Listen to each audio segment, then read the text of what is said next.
لګي زیارتونو لپاره باباګانو لپاره اولیاء الله لپاره تعویذ پسې بځای دم درود پسې بځای ټول زما کا خیر ان شاء الله لازم عقیده دا سنت پسې بدوا کوي جنازي پسې بدوا کوي ورمای ورځ بخیرات کوي په ورځ بخیرات کوي افرورم ورځ بخیرات کوي لازم عقیده سبحان الله وای باندې مواظبت ضروري ده. خو هم چې د مولوی صاحب باید په شروع کې دا خبره کړي چې لکه جهنم ته بزو کنه بزو چې د عملونه کو جهنم ته بزو کنه بزو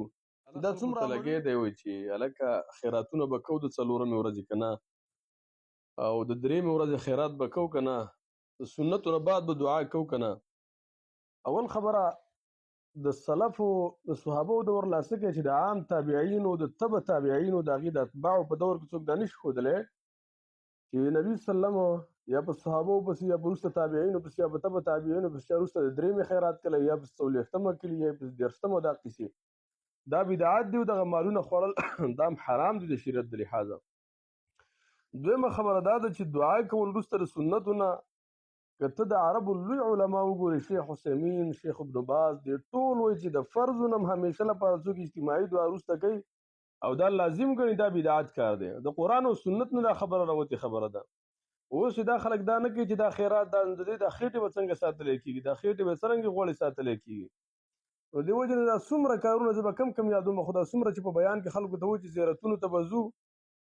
ټیک ده. نبي صلی الله علیه وسلم فرمایي بخاري کې صحیح حدیث دی نورو سننو راوړی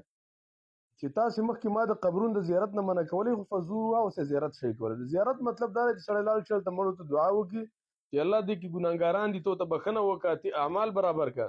د زیارت مطلب دا نه دی کوم چې دی بیانوي چې هغه استمداد د هغې نه مددونه غوښتل د مړو نه مددونه غوښتل حتی